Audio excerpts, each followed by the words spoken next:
Corbin would ditch the popular theme when his gimmick changed, and WWE eventually gave him a theme song titled Get Ready Ready.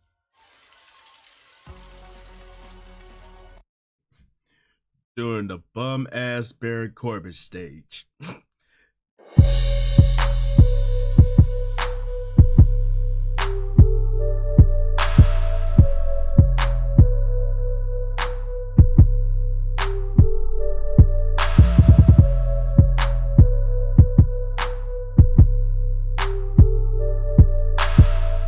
Hey, yo, what's happening, peoples? It's your boy Blaze here, back at you with another one here for Venomous Reactions, and today we got a WrestleMania video, and this is biggest WWE Entrance Theme Downgrades. Woo, that should be a loaded list, cause there's quite several that has downgraded to such generic themes that it really don't slap like the themes they had in the past. And I know quite a few that belongs on this list. Kane is one of them, for sure, and Drew McIntyre, and I want to say Stone Cold at one point, you know, because of the whole Alliance Invasion era storyline, you know, they switched this theme up, and I really wasn't rocking with it too much. But, you know, since it was Stone Cold, you know, I had to roll with the punches on that one. So we're going to see what WrestleMania is talking about in this one. So without further ado, let's check it out. There have been some iconic theme songs over the years, and when WWE decides to change them, it really doesn't get a good response from the fans. Join us now as All WrestleMania facts. looks at 10 entrance themes that were total downgrades. Should be interesting.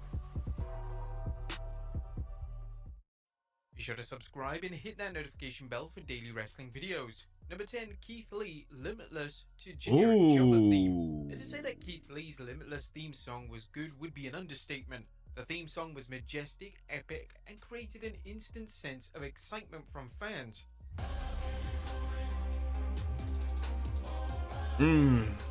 Unfortunately, It hit. Lee was It really hit. called up to the main roster. Limitless was scrapped in favor of a song that fans quickly labeled as a generic jobber theme song. Keith Lee is here. Prepare to bask in his glory. The song gave Lee no aura, and it's hardly a surprise that his main roster push went absolutely nowhere. It was reported that WWE weren't permitted to use Limitless due to their deal with CFOs coming to an end. Yet this didn't justify why WWE produced such a lackluster theme song for a wrestler who was supposed to be one of the future stars of the company. All facts. Like, when he switched to that theme, I was just like, yo, what is this? Because the theme he had in NXT, it worked, and it fit him. Like, Limitless Keith Lee. But, you know, the whole deal with CFOs, you know, coming to an end, you know, they couldn't use the song, which sucked. And they left Keith Lee to be stuck with this generic jobber theme. And it was quick.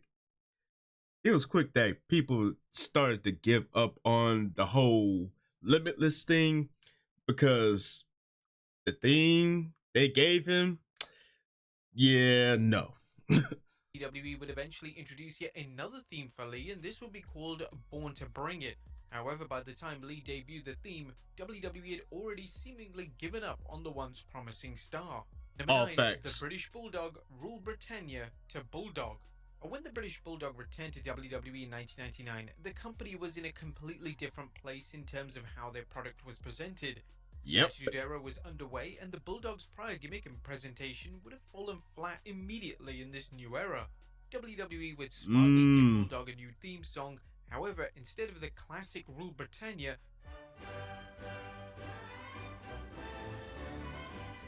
Bulldog would now use a metal-sounding song that was completely lifeless and was arguably one of the most unmemorable theme songs of the entire Attitude Era.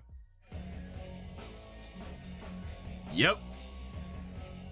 I mean, I ain't gonna lie, it was low-key lifeless, but, you know, the times have changed when Bulldog came back in 99, and they were trying to find a theme that fits his persona and character, and I ain't gonna lie, it was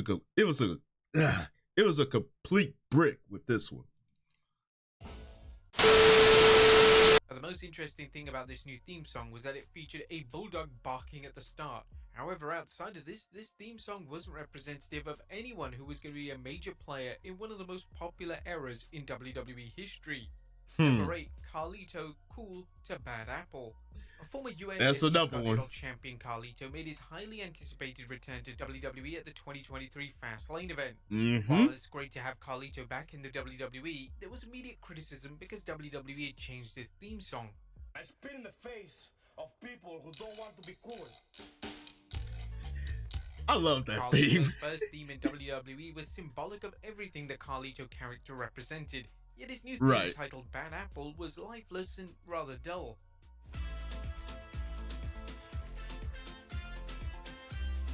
It wasn't just the WWE fans who weren't a fan of the Bad Apple theme, as Carlito himself had this to say during an appearance on the Ringer's Cheap Heat podcast. Yeah, a little bit. They ran it by me. They wanted to change it. I wasn't crazy about changing it. I, like everyone else, wanted to keep it. I liked it the way it was, but they said, we want to change whatever. So, right, let's see what we can do. And they asked me for my input here and there. I'd say, they gave me like the things that needs a little more bass here, needs more drums, little things like that. And then the lines, I wanted to change them. I didn't want the old lines from before. And then it's like I said, I wasn't crazy about it, but it also, I found myself like one of those earworms where I'd be humming it to myself during the day, because they said it to you and you listen to it 1,000 times, and then I'd find myself just humming it here without even noticing. So I'm like that too. I'm not crazy about change, but I think it's something that needed to be done, and just something, put a fresh coat of paint on everything. Number 6. I get it. Like, cause when he came back, he was a wholly different character. Like, he wasn't a heel; he was more so babyface. So, I guess he needed a little bit something more upbeat. And I like the fact that they asked for his input on the whole change of the theme, because most companies won't ask for it.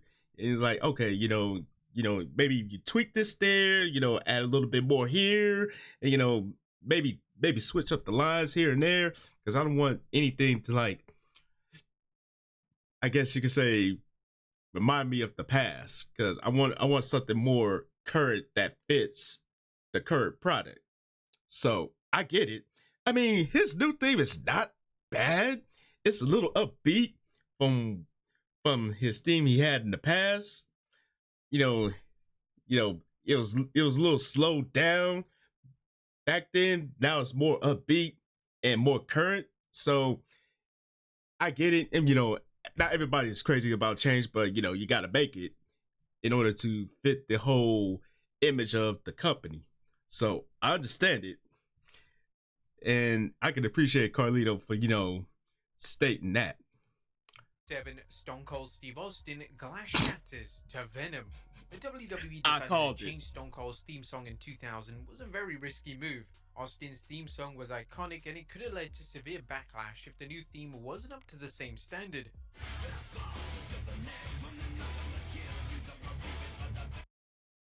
I love that theme. Disturbed killed that one.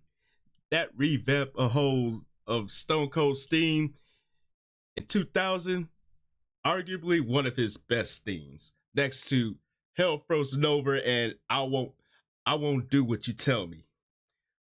Instant classics.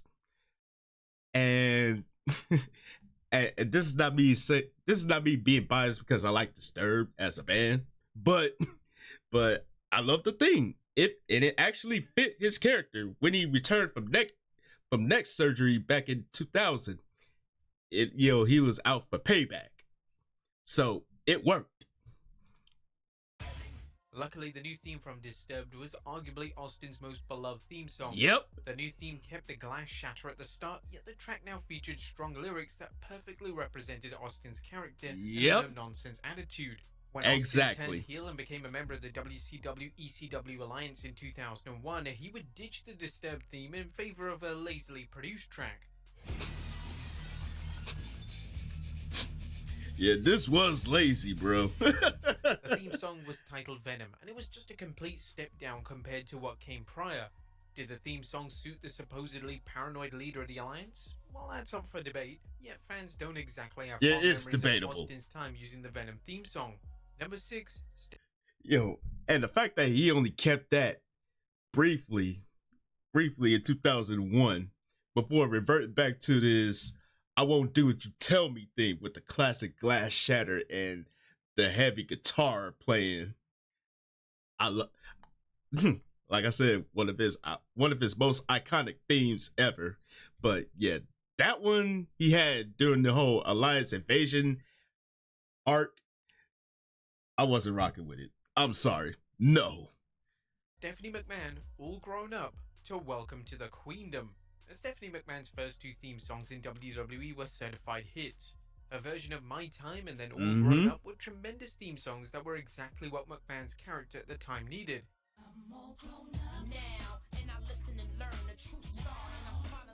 However, McMahon eventually decided to ditch the All Grown Up theme, and in 2013 she debuted a theme song titled Welcome to the Queendom.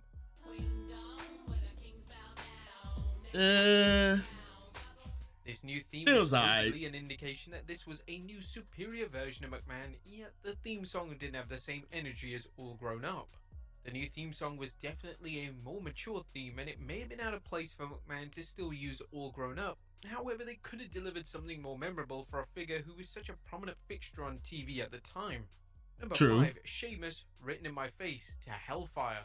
Sheamus' Written in My Face theme is considered to be one of the more underrated theme songs of the PG era. Which is true.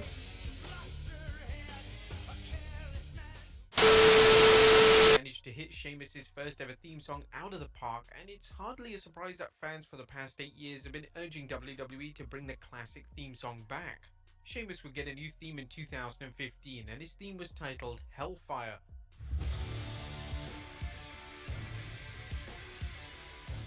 This theme isn't remotely bad, as it only falls below Written in My Face in terms of production quality, yet the consensus from the WWE fanbase is that Written in My Face was a better fit for the former WWE champion.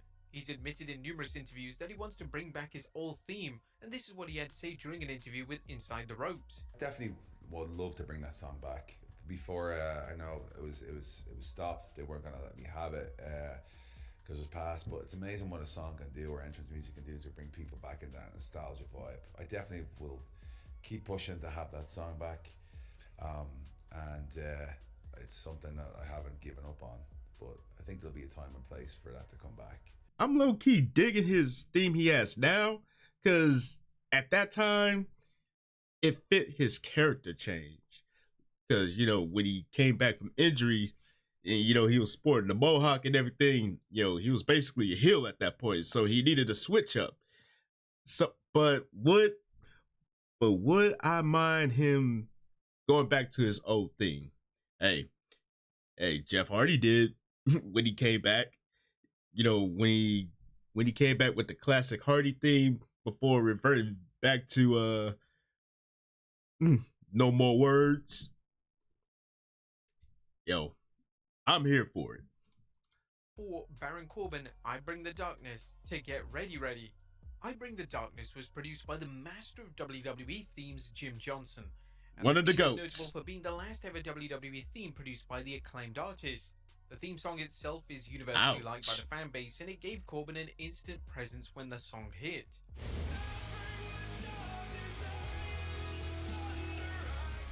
Corbin would ditch the popular theme when his gimmick changed, and WWE eventually gave him a theme song titled Get Ready.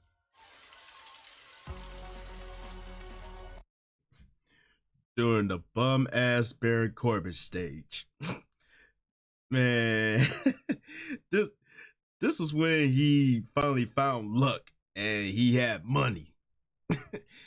But the whole theme change up and the whole character name change, he went from bum-ass Baron Corbin to Happy Corbin. No.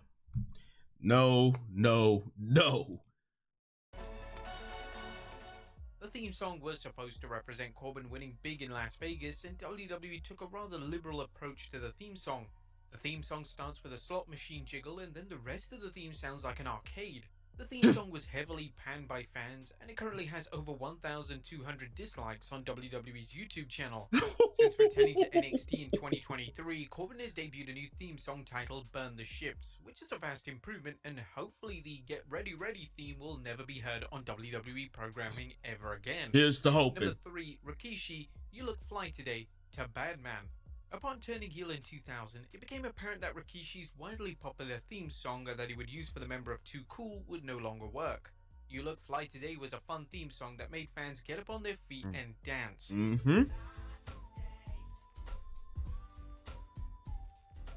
Yet with Rikishi now a menacing heel, a new theme was needed with immediate effect. Rikishi would debut a theme known as Badman, and whilst it's not the worst thing in the world, it was a disappointing theme that failed to represent Rikishi as a main event talent. I can see why. I mean, it's not bad, but it doesn't compare to his theme he had with Too Cool. Now, granted the fact the whole heel turn was a complete disaster. I mean, but the theme, it kind of sort of fit with Rikishi's character change, but I believe that the whole heel turn angle that they were going for, yeah, that failed quite horribly. A lot of things went wrong with Rikishi's heel turn in 2000, and the theme song was a significant factor in why the presentation of a heel Rikishi just didn't work. Number 2, Drew McIntyre, Broken Dreams, to Gallantry. I called it. I called it. Yo, I ain't gonna lie, man. Shaman's Harvest with Broken Dreams bodied the persona of Drew McIntyre, in my opinion. And to me, it was one of his best themes ever. It's so much I literally had to put that on my iPod, and I play that every time I'm either walking into a gym or walking out. hey, call me a nerd, but hey, I'll accept that. Because this right here, Broken Dreams, Shaman's Harvest, classic.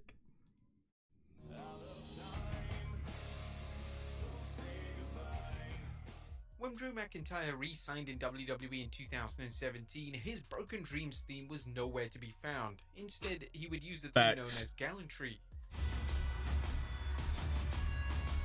I mean, it's not bad, but it took some time for the fans to get used to the theme, and although the theme is passable for McIntyre, there has been an increasing demand to see McIntyre revert to Broken Dreams.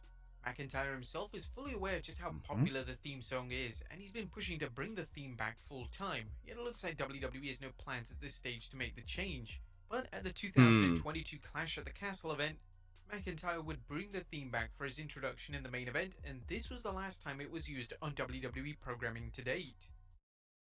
Yeah, I ain't gonna lie, man. When he brought that back as part of his entrance in Clash of the Castle, oh, the crowd was jacked. I mean, everyone jumped up on their feet and they sung the lyrics word for word. And that lets you know how impactful a theme is. When you get the crowd up off their feet and they recite it word for word, oh, you got a golden theme here. Don't throw it away. And number 1, Kane, Slow Chemical, to Man on Fire. The Slow Chemical 2 for 2. I should play the lotto. Chemical is considered one of the most popular theme songs of the past 25 years.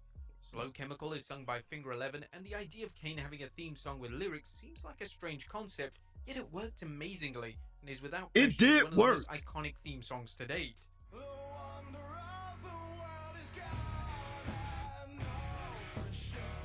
In 2008, though, they made the call to drop the theme song after 6 years, and there was negative backlash upon WWE making the change. His new theme would be titled Man on Fire, and it would be a rework of Kane's original theme. No. The new theme wasn't a total stinker, yet there was no logical reason to make the change, and it just appeared that WWE wanted to cut costs and produce an in-house theme song for the Devil's favorite demon. There you have it, folks. 10 of the worst WWE entrance theme downgrades. What you guys think? Yo, I ain't gonna lie, man. Man, when they got rid of Slow Chemical in place of Man on Fire for Kane, I was like, yo, what is this? Yo, what am I listening to? I get it. I get it. They want more in-house produced music for the wrestlers, but yo, you had a golden gem with Slow Chemical by Finger 11, bro. Why get rid of it? And the one thing that drives the need of change is mostly due to like the higher ups, and they want to try a new tactic, they want to try a new angle, they want to try more in-house produced music for the wrestlers, and most of the time it gets kind of iffy, but over time it somewhat grows on you, unless it was like a complete brick. Like no, the whole Baron Corbin theme with the Get Ready Theme, no, please tuck that back in the vault and never open the vault for that again, please. Oh man, but let me know what your thoughts are about this one right here. Was WrestleMania on the money with these? And who else do you think had a complete downgrade as far as entrance music is concerned? And as always, thank y'all for tuning in. Hopefully y'all enjoyed this one, and don't forget to tell your peoples across the globe. Come kick it with your boys. It's one good solid time. Like, comment, subscribe. Don't forget to share. Don't forget to click that bell so you don't miss a video from the kid. You heard me. And please feel free to follow me on social media or right over yonder. Now this is your boy Blaze here saying Chuck that deuce, and I will see y'all in the next video. And I'm out.